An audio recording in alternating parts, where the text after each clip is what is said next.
Angles of quadrilateral are in the ratio of 3:5:9:13. Find all angles of quadrilateral. ये 8 to 9 दोनों में है। और आपको भी पता होना चाहिए कि एंगल्स की बात हो रही है किसके एंगल के, क्वाड्रिलेटरल के।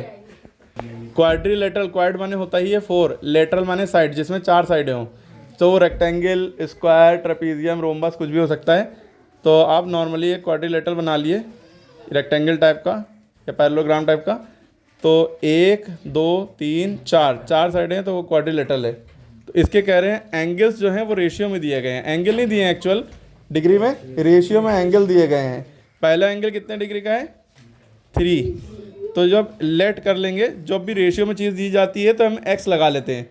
3 दिया, पहला है 3 तो 3x हो गया, दूसरा क्या है 5x, तीसरा क्या हो गया 9x और 13x।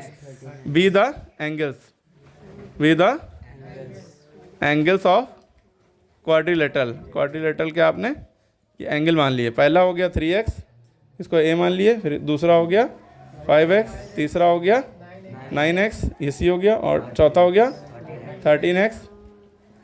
क्लियर हो गई बात?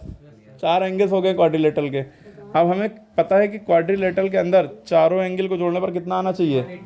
360। ट्रायंगल के अंदर कोई भी चीज़ है, जैसे ट्रायंगल के अंदर तीनों एंगल को जोड़ने पर 180 आता है, पता है ना। जैसे मान लीजिए 80 है और ये 60 है, 8 से 14 140 हो गए, तो ये बचा 40। तब इन तीनों, देखो तीनों को जोड़ने पर 180 आ रहा है। मान लो यहाँ पे पूछा कि ये एंगल कितने डिग्री का होगा, आपने इन दोनों को जोड़ा, 8 4 12 120 हो गए। 120 180 में से कितना कम है? 60, तो 60 हो गया। आपको ये दे दिया कि ये दोनों एंगल को जोड़ने पर 100 आ रहा है, तो आपको पता है ट्रायंगल के अंदर तीनों को जोड़ने पर 180 आता है, 180, तो कितना कम है? अच्छा ठीक है, तो समझ में आ गया। इसी तरह इनके सारे एंगल्स का सम 360 होना चाहिए, तो 360। तो इसको हम लिखेंगे कैसे? Angle A plus angle B plus angle C plus angle D, इसका सम कितना होता है? 360 डिग्री। एंगल ए की वैल्यू 3x हो गया। आप ए बी सी डी कहीं से भी मान सकते हैं, लेकिन ए इधर है तो बी इधर, सी इधर, डी इधर, ऐसे मानिएगा, ठीक है। ए बी सी डी ऐसे भी मान सकते हैं, ठीक है। लेकिन ये नहीं कि ए यहाँ है, डी यहाँ हो गया, फिर बी यहाँ हो गया, या बी यहाँ हो गया, आगे पीछे नहीं, ठीक है। लाइन से चलिए, या तो क्लॉकवाइज या एंटी क्लॉकवाइज। पता है, एक एक बात ध्यान देने वाली होती है बेटा, एक एक बात, लिखना तो बाद में है, ध्यान देने वाली एक एक बात होती है। ये वो बातें होती हैं जो आप लोग को बाद में प्रैक्टिस करने के बाद फंसेंगी, वो बातें बता देता है टीचर। लेकिन शर्त ये है कि उस टाइम पे एक एक बात पे ध्यान दो, गौर करो। एंगल बी की वैल्यू कितनी है? 5x। एंगल सी की वैल्यू कितनी है? 9x। एंगल डी की वैल्यू कितनी है? 13x बराबर 360। अब ये जोड़िए, 5 3 8, 9 8 17, और 17 3 20 10 30, 30x। ये सारे जोड़े 30 आ गए, और x लगा था ना सब में, x लगा दिया, बराबर 360। अब x की वैल्यू निकालनी है 360/30, ठीक है। ये 0 से 0 कटा, 3 1 3, 3 1 3, 3 2 6, x बराबर कितना आ गया? 12।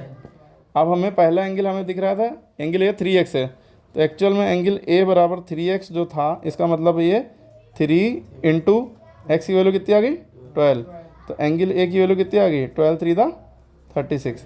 ये वाला एंगल कितना आ गया? 36। एंगल b 5x है, तो एंगल b बराबर 5x है, यानी कि 5 इंटू एक्स की वैल्यू क्या है? 12। अब आप क्या समझे कि 5 और x के बीच में मल्टीप्लाई लगा है, ये नहीं कि 512 लिख दिया। तो 12 5 60। एंगल b कितना आ गया? 60। ये कितना हो गया? 60।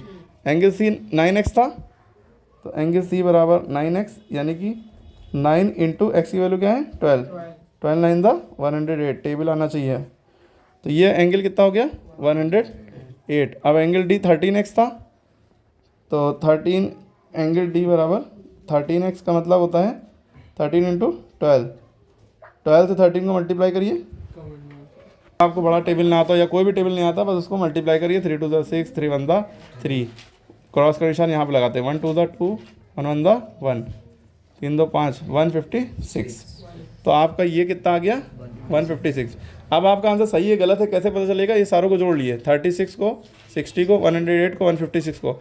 अगर सबको जोड़ने पर 360 आ रहा है तो आपका सवाल सही है, वरना फिर से करिए, ठीक है। फिर से इसको वीडियो देख लिए, समझ लिए अच्छे से।